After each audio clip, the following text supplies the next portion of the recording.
One time for the one time, a quick class on wealth and who benefits from, poverty. Let's go. My bro, the To look at Masjid. Let's who go. benefits Shout from out to you. poverty. And the fact of the matter is the wealthy folks benefit from poverty. So in a way, you might say that the problem is not so much poverty as the problem is wealth, prosperity, and when it's taken to an extreme, that wealth is used as the measure of value in a culture, Right? which is what's happened Well, in it our has to culture. be And in fact, it measured began that way. happening My people got to teach. 3,000 years ago. And we've been moving in that direction ever since, so that we judge ourselves, we judge our societies, we judge individuals by how much wealth they have. In order for a relatively small percentage of the population to have a lot of wealth, you've got to have a very large percentage of the population essentially acting as slaves. They've got to be impoverished.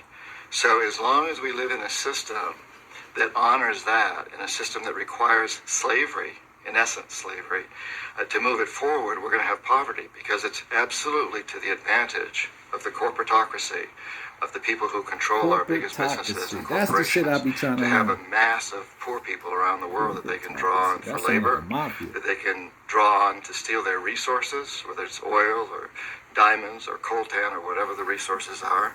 And as long as those people remain impoverished, as we call it, then they're at the mercy of those of us with wealth, and we get to exploit them. It's a sad. And I've been explaining to you since forever that the goal here of central banks is to continue to inflate. They're not going to stop. I don't care what they tell you, what they're saying. They're going to do the polar opposite. They're going to continue to inflate. They're going to look for more reasons to do it. People, like I have explained to you, the war machine, or actual war itself, generates more cash, more money for corporations than any other endeavor in humankind. There's nothing greater than that with regard to money creation, money printing, fueling the machine here. You understand what's going on.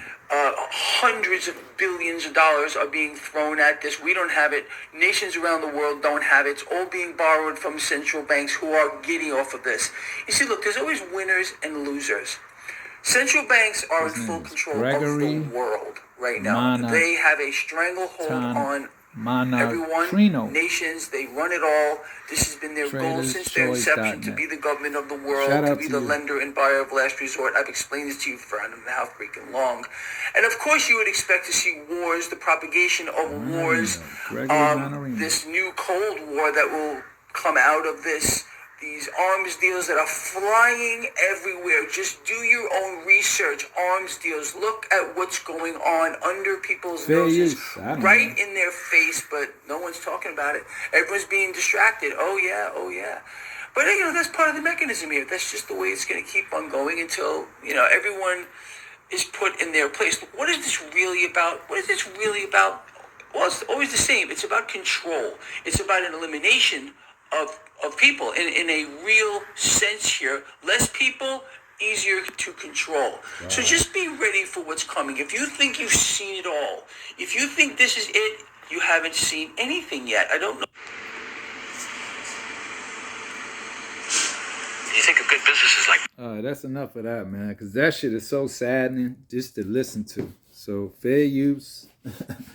Know thyself, man, and know it's not going to be over, man. We are souls. Those of us that, have our souls intact, we will transition to the next level. All right, one time for the one time. Stay in line.